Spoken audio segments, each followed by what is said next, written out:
Dopo il protocollo d'intesa con il comune di Favara per far emergere il talento dei giovani agrigentini, l'apertura degli istituti civici a Gela e a Menfi, l'Istituto Superiore di Studi Musicali Arturo Toscanini di Ribera ha organizzato un importante appuntamento dedicato agli studenti dell'istituto e a tutti gli appassionati di musica da camera, una masterclass di pianoforte. Soddisfazione per il successo riscosso ha espresso il direttore dell'Istituto Musicale Arturo Toscanini, Claudio Montesano. Il nostro conservatorio non si limita non può limitarsi, meglio dire, alla formazione musicale, ma deve, ampliare l'offerta formativa con attività che riguardano il segmento della ricerca e il segmento della produzione. Ecco, quest'oggi è una masterclass di livello internazionale. Però è una masterclass particolare, è la prima volta che realizziamo nell'ambito del progetto della mobilità transnazionale Erasmus una docenza in incoming, cioè praticamente un professore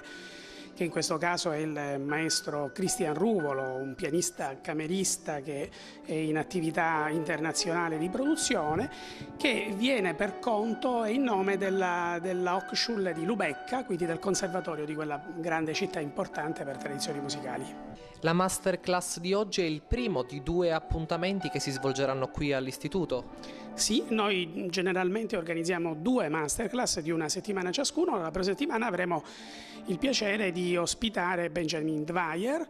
Lui è un concertista di chitarra e docente presso l'Accademia Reale di Dublino. Io ho cercato di portare l'estero nel territorio agrigentino e non viceversa come succede. Quindi naturalmente dobbiamo importare cultura nel nostro territorio per poi lanciare i nostri giovani all'esterno.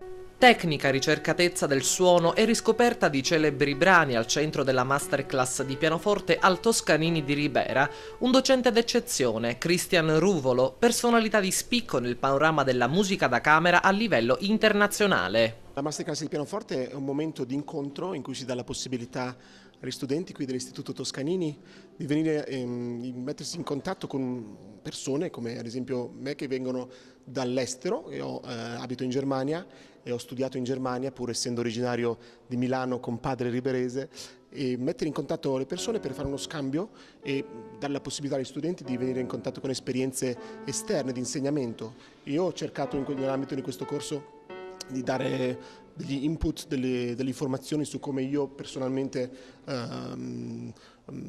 affronto le difficoltà del suonare pianoforte, come si fa a studiare, quali sono le difficoltà tecniche che uno incontra, e creare un metodo di analisi dei problemi e di risoluzione dei problemi che dà la possibilità poi ai ragazzi a casa da soli di risolvere i problemi che incontrano nei propri pezzi.